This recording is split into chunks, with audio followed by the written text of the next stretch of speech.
This conference will now be recorded. So welcome everyone to another OCP Tap session. This is the call number 79. Today we have Thomas Ben from Mainberg. Thomas Ben is a senior software engineer at the German synchronization specialist Mainberg, graduating with a Bachelor of Science degree in Business Informatics at the Hochschule Weserbergland in Hamelin in 2011. He jumped straight into a career at Mainberg, where over the course of more than a decade, he has gained a wealth of experience in development of firmware for embedded and standalone time synchronization devices, mostly in C. As well as cross-platform configuration interfaces and other software tools with C and C++. Today, he is responsible for multiple PTP-related projects like the NetSync Monitor, aka Reverse PTP, extension for PTP, Mainberg Protocol Simulation, Flash PTPD, and most importantly, PTP Track Hound. So again, today, as you can see, the presentation is mainly about Track Hunt version 2. And one more thing before we give the floor to Thomas is we have a one-off, like basically the next call will be in a week. And then we have also like the week after. So basically just for a one-off or frequency doubles. So, so it's basically we have a call by Kevin Stanton, which is basically a deeper dive into PTM. So, anything else anyone wants to add before we give the floor to Thomas? Hearing none. Thomas, the floor is yours. Okay, thanks Ahmad for the introduction, and also thanks for the opportunity to talk about PTP Track Hound here today.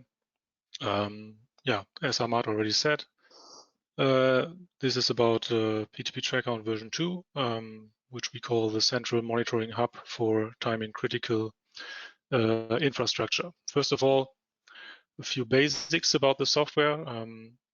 PTP Track Hound is a software that allows you to capture, visualize, and analyze PTP network traffic, whether it be version 1, PTP version 2, or 2.1. It's the successor, obviously, of PTP Track Hound version 1. So version 1 has been released in August 2017. We had like 7,000 or 8,000 downloads of version 1 since then. It's been the tool of choice for troubleshooting PTP. Basically for live troubleshooting, it's been used for at many PTP plugfests. At the SMD plugfest, for example, it's been heavily used. Version 2 is available as a free download for Windows, Mac, and Linux on ptptrackhound.com. All you need to do is enter your email address and your name and company, and you will get an email with the download links for all the platforms. The main difference, or one of the main differences of version 2 compared to version 1 is that version 2 now offers a standalone capture service, so you can run the capture service together with the OS, leave the UI closed, and just let the capture service run. And whenever something happens, you can connect to the web interface or to the REST API and yeah, see what happened and get into action. In version 1, this was different. Version 1 was a monolithic application, so you had to start the capture together with the UI, and when you closed the UI, the capture was automatically stopped, just like Wireshark. From version 2.1, which will be released in a couple of weeks, I would say, there will be 4 different combinable ways in PTP Track Hound to monitor and or measure the performance of PTP networks. I will talk about these 4 ways in a couple of slides. You also have advanced monitoring features like SNMP traps, email notifications, internal syslog or external syslog messages. So whenever something happens in the network, for example, the port state of a device changes, then you can be notified about that and can connect to the web UI and see what happened. And we also have a feature we call multi-site monitoring. I will also talk about that later. It basically makes it possible to capture in front and behind a boundary clock and collect the data and show it in one topology, because obviously, as it's called a boundary clock, you won't see the traffic. If you connect behind the boundary clock, you won't see the traffic from the grandmaster. So you need to combine the captures somehow. And PTP track count comes with 3 different single user license options. The first one is the free version, which you can download from the website. And then we have a basic and a professional license, which you can buy from us. And these allow you to use the enhanced monitoring features. So with the free version, you will only be able to use it like version 1 mainly. So use it for troubleshooting, but not for the real monitoring part of it.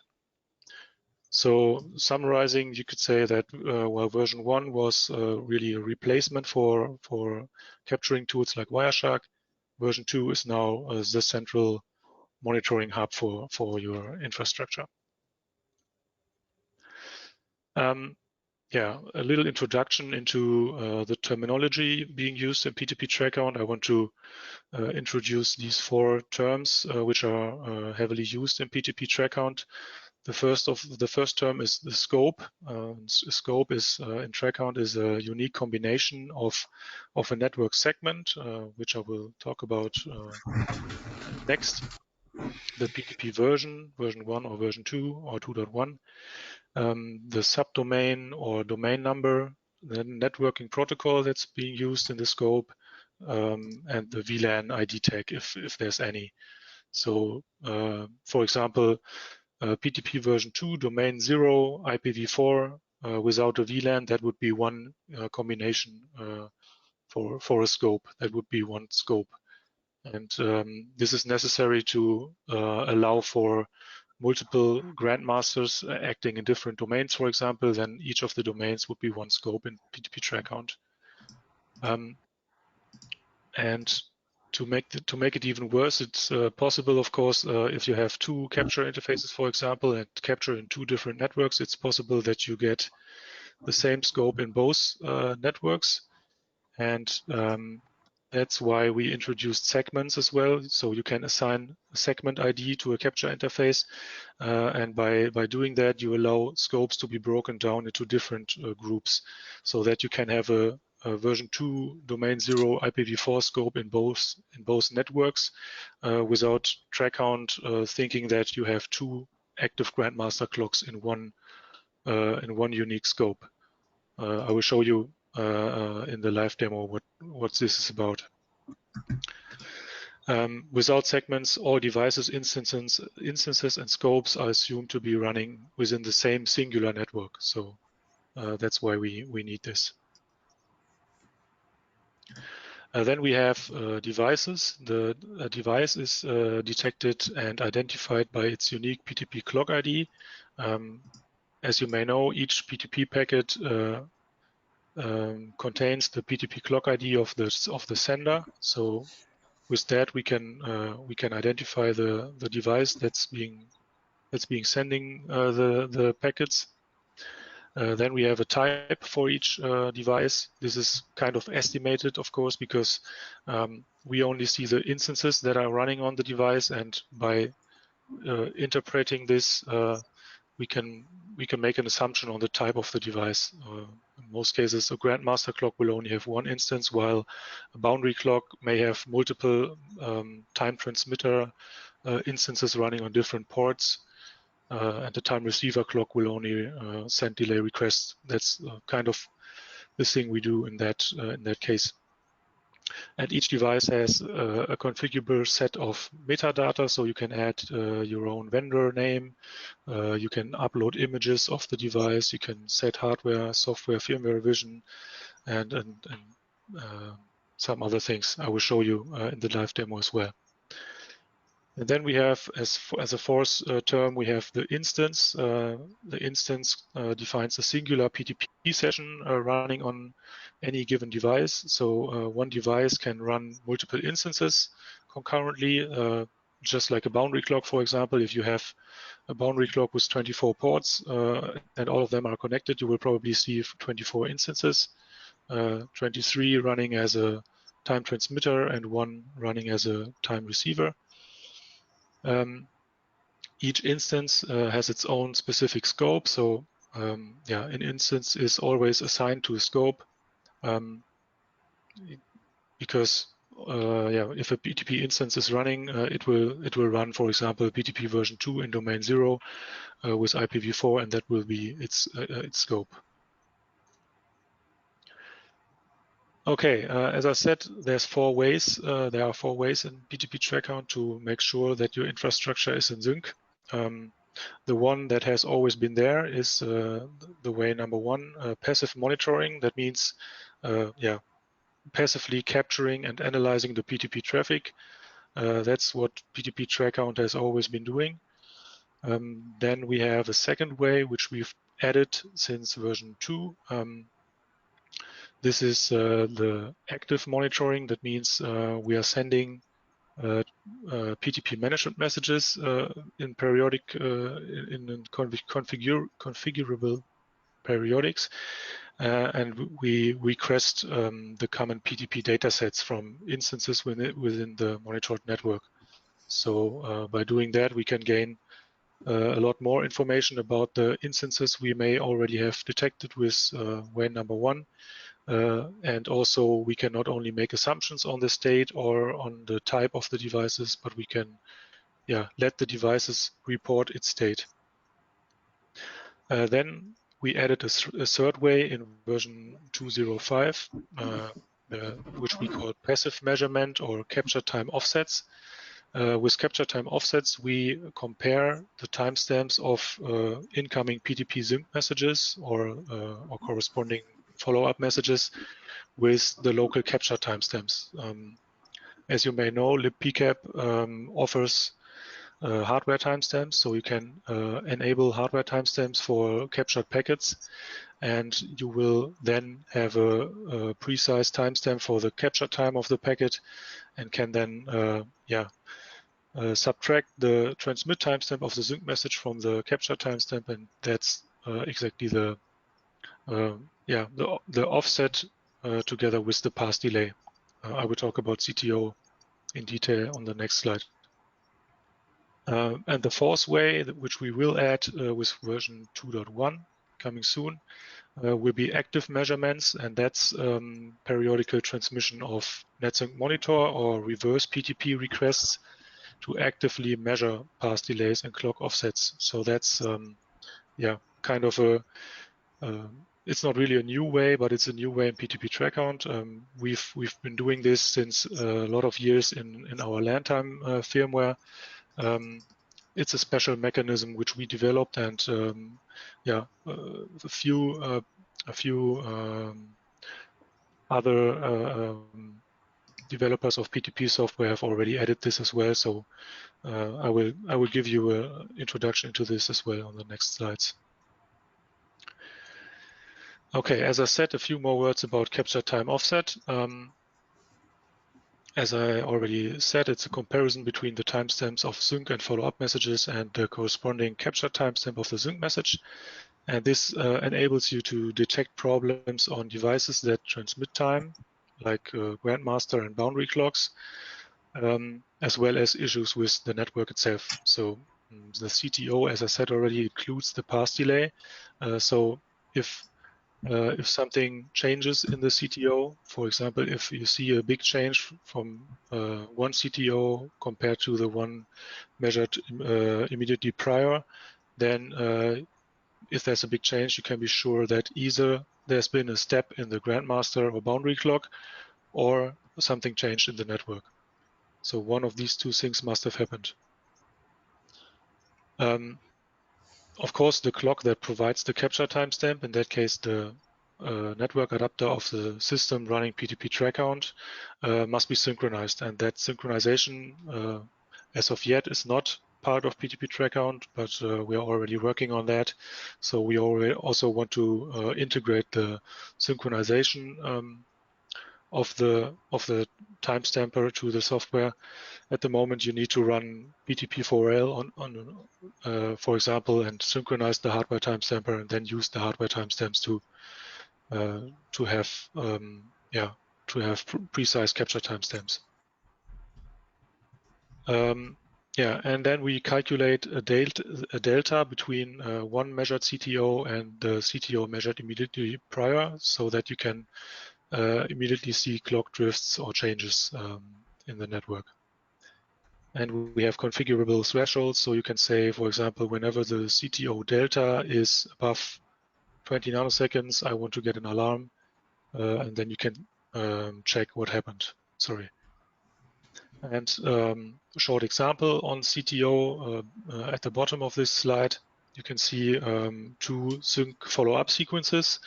CTO1 is we only take the nanoseconds parts of the timestamps now, because the seconds obviously are always the same. CTO1 is the part of the follow-up timestamp minus the part of the capture timestamp, and that's minus 5.9 microseconds. CTO2 is the same timestamps, and then you get to minus 6.0 microseconds, and the delta between the two is 0.026 microseconds, 26 nanoseconds. That's how capture time offsets work. And yeah, as I already said, there will be a fourth way coming with version 2.1, NetSync Monitor. The monitored device, in this case PTP track count, sends a delay request together with a special TLV, special monitoring TLV we've defined by ourselves. And the monitored device which supports this mechanism will respond with a delay response plus that TLV and a sync and a follow-up message if it's a two-step clock. And with this mechanism, we have all four timestamps, and we can calculate the path delay and the offset of the device. The monitoring TLV contains additional information about the sync state, mainly the PTP datasets. You can also collect with PTP management messages. So that's just for additional reporting information from the device.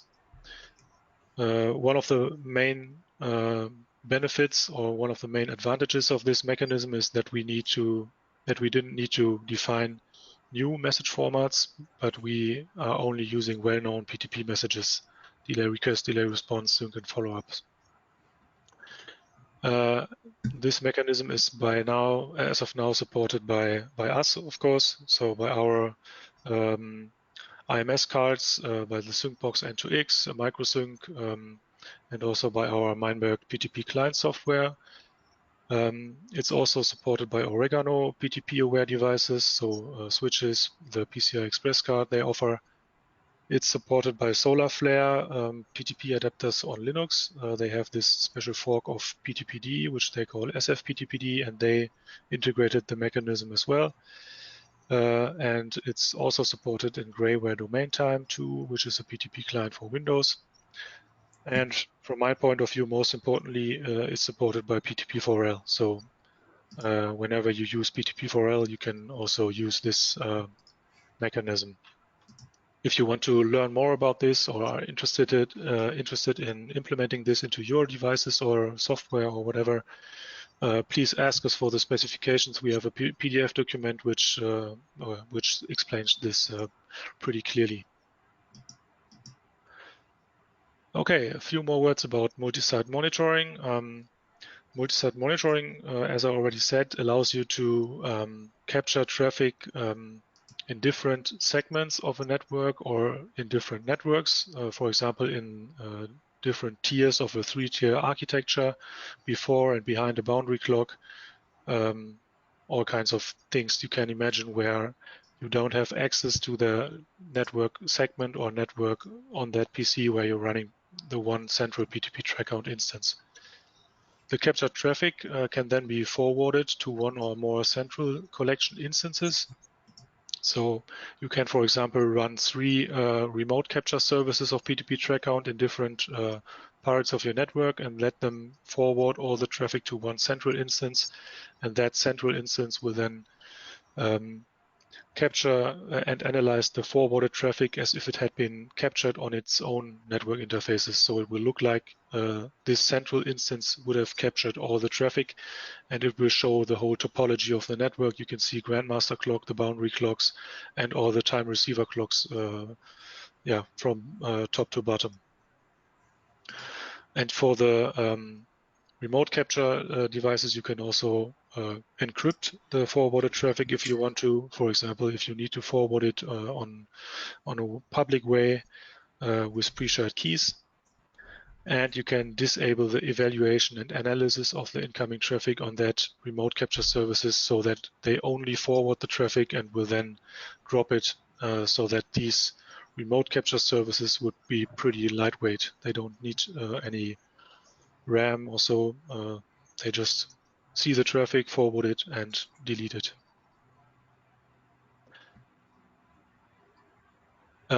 Just a very short summary about the license options we have. The main difference between the basic and the free version is that you can connect to the web interface from remote as well in the basic version. In the free version, you will only be allowed to access the web interface from localhost. And the basic version allows you to run this previously mentioned remote capture service. So you can run the remote capture with the basic license. For the data collection instance, you need the professional license. And in addition to that, the professional version allows you to send management messages, to do capture time offsets, to send notifications, the REST API, and also this version 2.1 network monitoring. Okay, that's all for the theory part of my talk. I have prepared a little test network. We have a LANtime M4000 running as a grandmaster clock. Then we have a Oregano transparent clock and a couple of receiver clocks. One Meinberg microsync running as a time receiver. Then 3 PC engines, single board computers running PTP4L. Latte Panda Sigma, which is pretty powerful, what they call a single board server. Also running PTP4L, and then we have my HP Z2 workstation, which is my work PC. This one's running PTP track count and also our NTP PTP simulator MPS version 2, which we use to simulate traffic to generate PTP traffic. Okay, let's go to PTP track count. You should now see the web interface, right? Okay, good. So I log in with the default credentials, track count, password is woof. And what you can see first is the top status bar. The current capture status is that no capture interface has been selected. So that's also why at the moment we see 0 scopes, 0 devices, no messages at all. Memory usage is only 16 megabytes. So first thing we do is we go to settings and enable the network interface, which is connected to my test setup. And I also assign a segment ID, in this case, segment ID 0. I will tell you later why. And then I click apply. And now we should see that the live capture is running on this interface. And we already found 1 scope, 10 devices, 10 instances running on these 10 devices, and the number of messages is already counting up. So back to the dashboard. In the dashboard, we see the traffic overview, the recent announced messages. We can have a look into the announced messages being sent by the Grandmaster. We can see, for example, the clock quality parameters of the clock. It's clock class 6, so that means it's synchronized to GPS. That's the time source part of the announced message.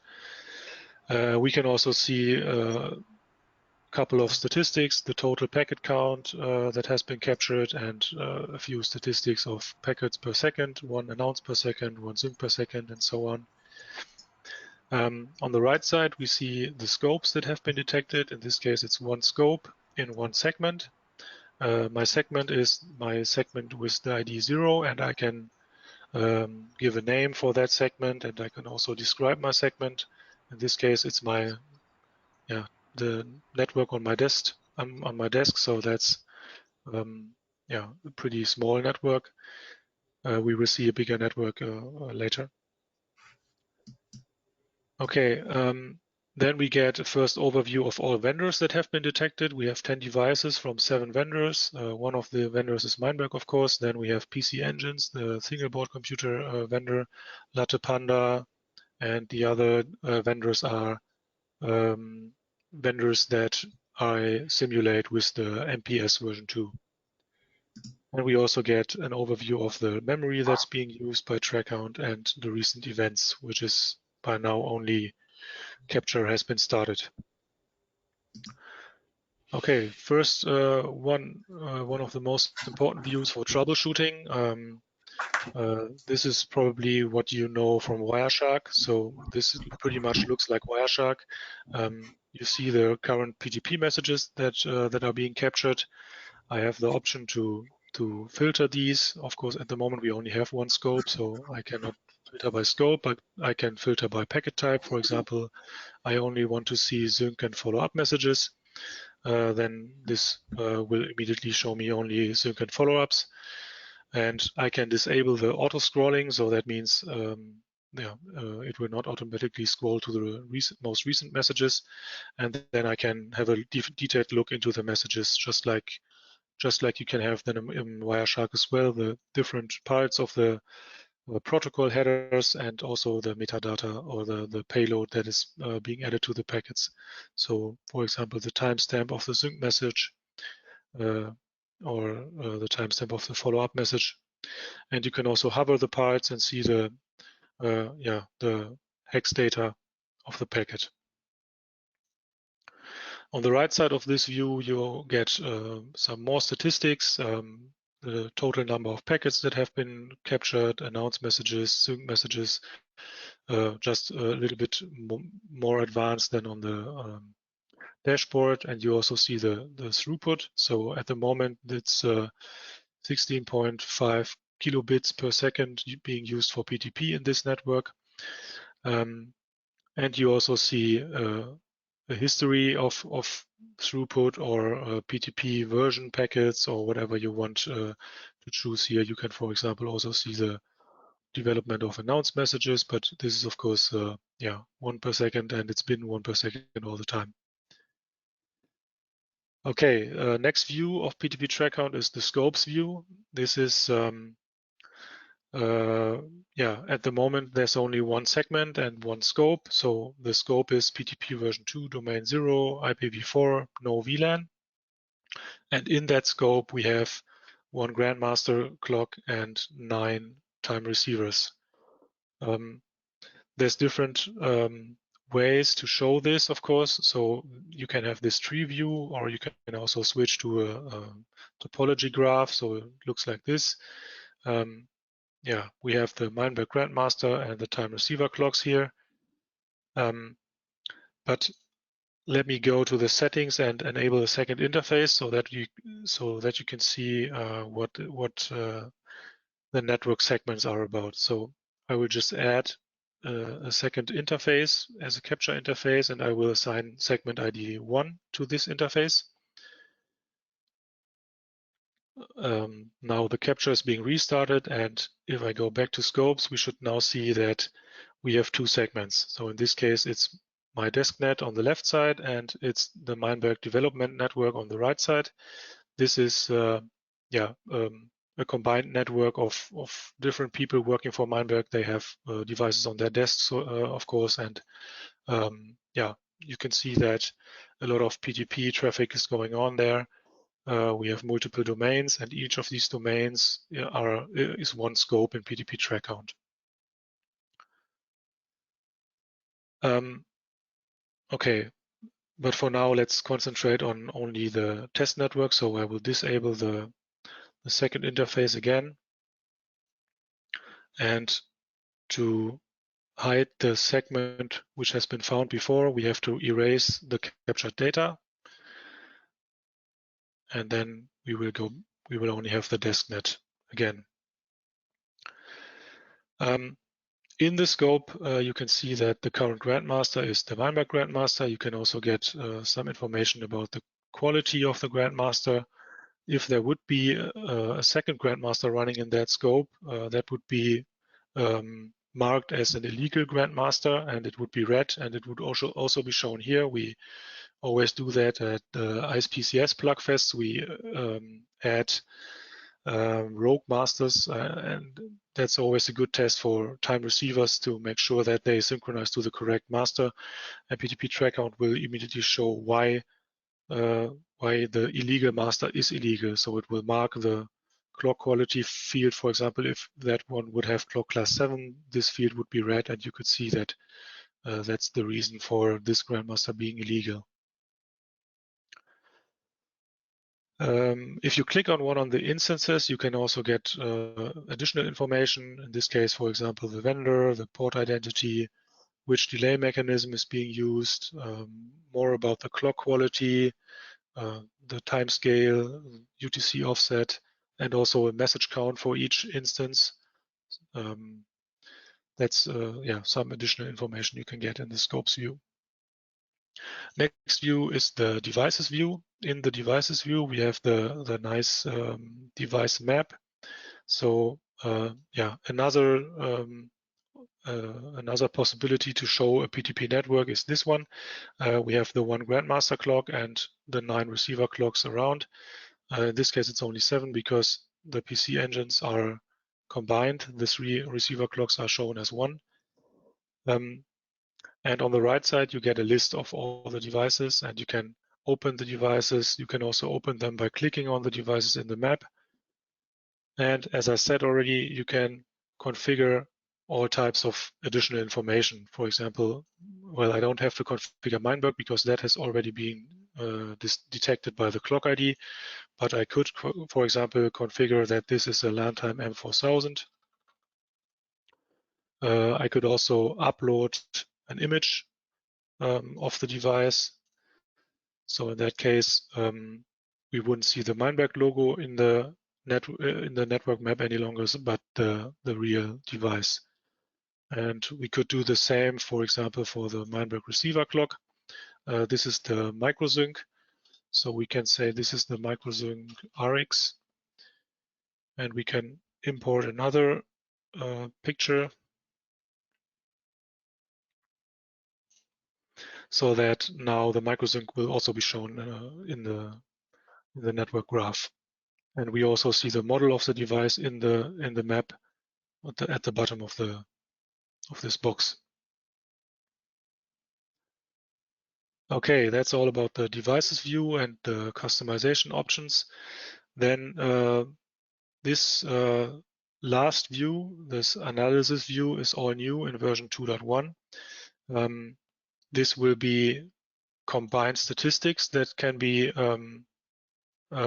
gained in the 4 ways I previously mentioned, or in the 3 ways, because passive capture doesn't create any statistics. But if you send management messages, that would be reported offset and delay, and always a delta of the one offset and the previous offset. Then we have measured offset and delay, which is the NetSync monitor feature. And then we have the CTO, which is the capture time offset. So yeah, at the moment we only use the way 1, which I introduced. So we will now enable management messages, which would be what we call active monitoring, way number 2, and we decrease the interval so that we create a lot of data for now. You can say, for example, only send management messages to via protocol IPv4 and only in version 2 and only to PTP domain 0, because otherwise PTP TrackHound would try to send to all domains, send to all versions, send to all protocols, and that would of course generate a lot of traffic that would not be needed for now. And you can also choose if you want to loop back the generated messages, so if you want to see them in PTP TrackHound or not. In this case, I just leave it like this. Okay. The captcha is being restarted, and now we send management messages every 15 seconds. And every 15 seconds, the instances in our domain 0 IPv4 PTPv2 scope will respond with their PTP common data sets, like the PTP current data set, which contains the current offset and also the mean pass delay. So now you see that we got a few checkboxes here. We can now select one of the time receiver clocks. For example, I will now select the microsync, and you see that we already have 3 points in the graph, so that we already got 3 reported offsets, -4 nanoseconds to +1 nanoseconds, which is a pretty small value. We can also see the delta. So of course, if it was -4 and it went to 1, that's 5 as a delta. Then it went back to -2. The delta is 3. So that's how the delta works. We can also show the reported delay, the pass delay. So the device reports it has a pass delay of 42 nanoseconds, 47 nanoseconds, which is possible because we have a transparent clock in between, which compensates for the residence time of the packet. So the pass delay is really only the length of the Ethernet cables. That's for the reported offsets. Then we have, as I said, the third way to get more information about the offsets of a device, and that's the time to enable capture time offsets. So now we can say enable capture time offsets. We can also set a threshold and a threshold for the delta. We will leave it like this for now. And we need to enable hardware timestamps for that capture interface, because otherwise the capture time offsets will be something 100 or 200 microseconds, because we only have software timestamps. Okay, and now what TrackHound does is every time it receives a sync message from the device, it will calculate the capture time offset. So that's that should generate much more data than every 15 seconds. It's 1 CTO measurement per second. You can see that there's already a lot of measurements inside. In this case, the capture time offset is around 440 to 340 nanoseconds. So that includes the pass delay and the offset of the GM compared to the local capture interface. And we can also show the delta between one CTO and the prior CTO, which is, from my point of view, the most important figure, because whenever this changes, there's definitely a big change either on the grandmaster or in the network, because this is the difference between one follow-up sequence and the next one.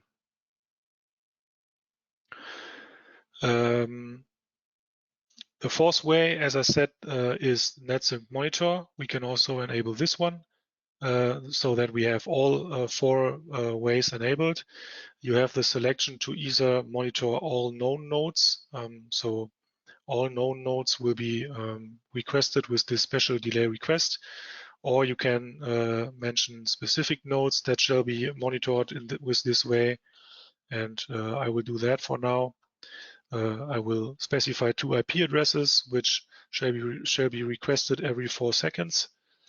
And we will then see that some data will be generated for these instances. Okay, so these 2 IP addresses will be requested every 4 seconds. We should also see the new measurements in the scopes view. In the scopes view, you have one offset column, which was empty when I showed you this view the last time, but now you can already see that we have a couple of NSM, NetSync monitor offsets, and also the CTO value and the management value. In this case, NSM shows a difference of 37 seconds, which is pretty much the UTC offset. So let's ignore that for now. I think it's the problem with PhD to this on my PC. I have to specify the offset that shall be used. So for now, let's focus on the delta of the NetSync monitor. Disable CTO first, and then I can enable the offset. You can see that this is, yeah, of course, this range is now not really helpful, but it's within a couple of nanoseconds. I can show you the delta for both NetSync monitor measurements, and you can see that, yeah, it's been 5 microseconds, 20 microseconds,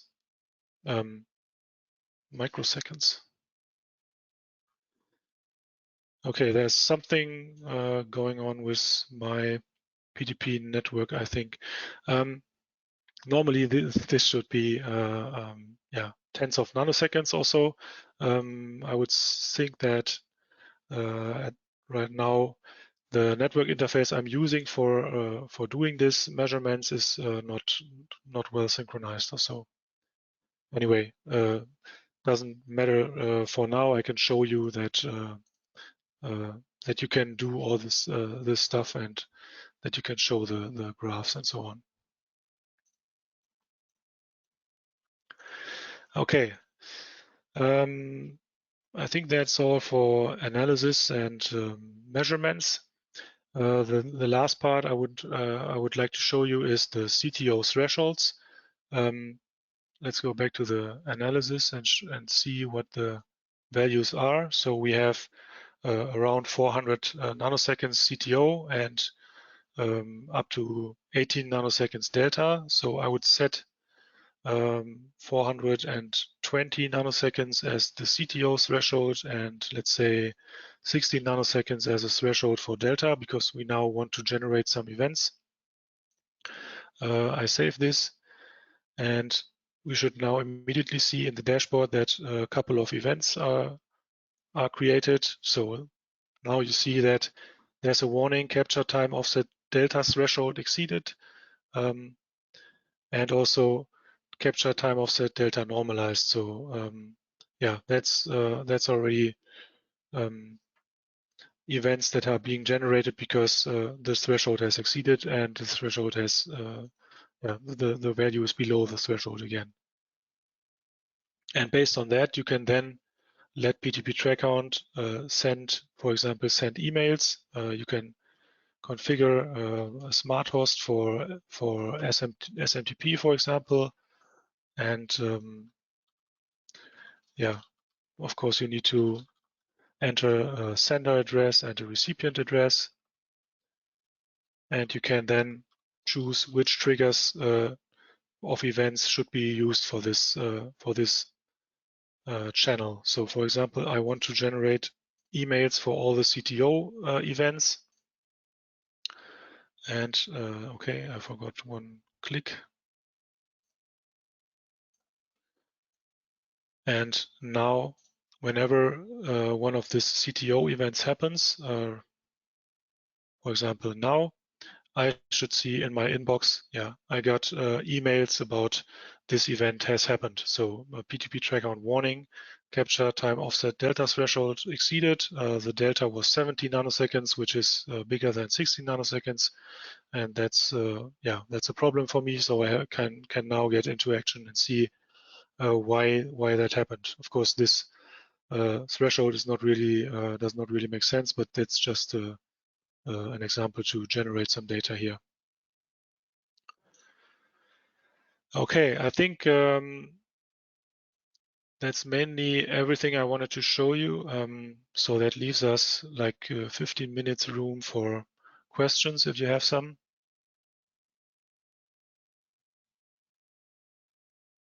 Thank you, Thomas. So let's open the floor for questions. Any questions?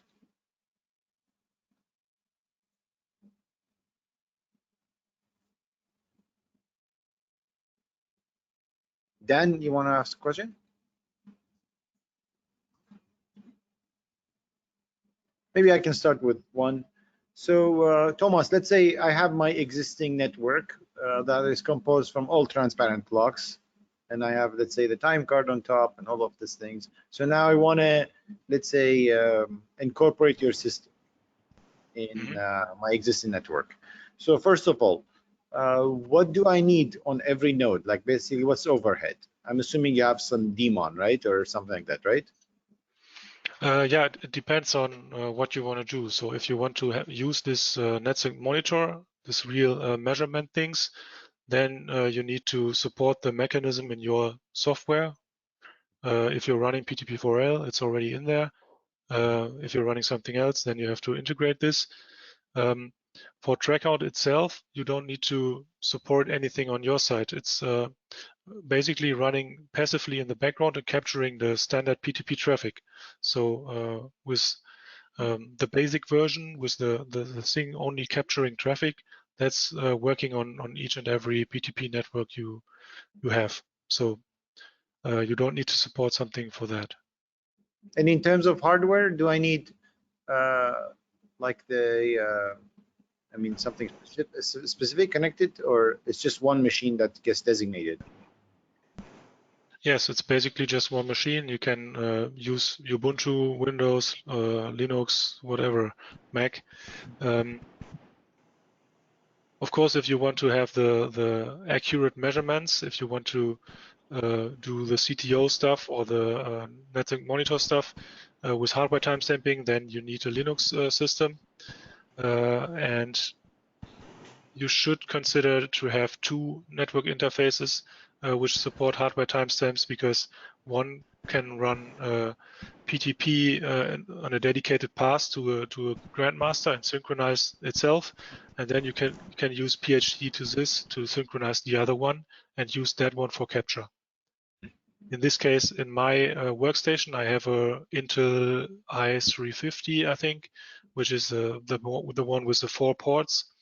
And I synchronize one of them on a dedicated link to a grandmaster, and then I use PHD to this to synchronize all the others and use them in PTP track count. So then I have an accurate time source for the measurements. Okay, does that answer your question? Yes, yes. Okay. Vipin, you have a question? You're muted.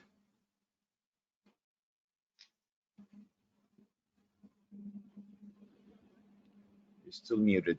You're muted.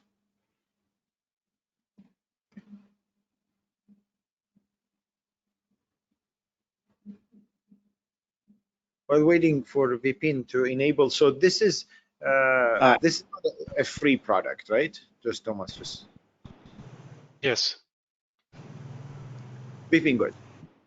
Hey, hi Ahmed. Hi Thomas. Thanks for presenting. Actually, so I am from SyncMonk Technology, Bangalore, India, and thanks for presenting it here. Actually, so we also have on the similar line, we have a solution on the fisheye, and we keep on seeing the some of the queries from the customers and people saying that let's say that in the network we want to monitor, and the monitor need to have, there are a lot of already deployed solutions like the Cisco, Junipers, and maybe the Broadcom, Marvell solutions actually. How we go and monitor those nodes when we are talking about the monitoring of real monitoring of those solutions, that nodes, what is happening in my network. I can monitor the grandmaster, I can monitor my end node where I have implemented this, where I have integrated the solutions like this. But how we will go and monitor the nodes which is already in the field actually, which is already in present actually, until and unless like say the Juniper or Cisco or these kind of vendors open up and say that yes, we are ready with the some of the network protocol or specifications, they go and adhere to that. How we go and solve the problem. So we also face this issues, and I feel that thing that community need to come up and say that these are the standards which that all the vendors should have implemented, so that the monitoring can happen. And because we see that thing in the when we will be the all the nodes will be having the PTP aware, and the network will be need to be monitored, and we need to monitor which node has gone rogue actually, how that your system has gone bad actually. So that how we see that thing, like how we can go and implement that thing for each and every node actually. So because monitoring is not only the monitoring grandmaster and monitoring the last mile node actually, you may have to monitor the full network and take the corrective actions if there is something wrong is happening.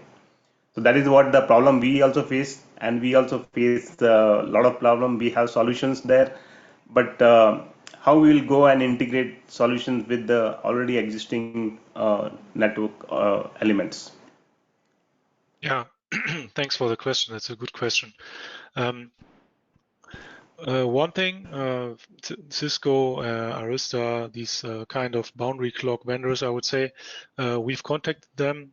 We want them to support this NetSync monitor measurements, and they have been open for it. But yeah, PTP, of course, is a small topic for them, and it takes time. I know that Arista works on it.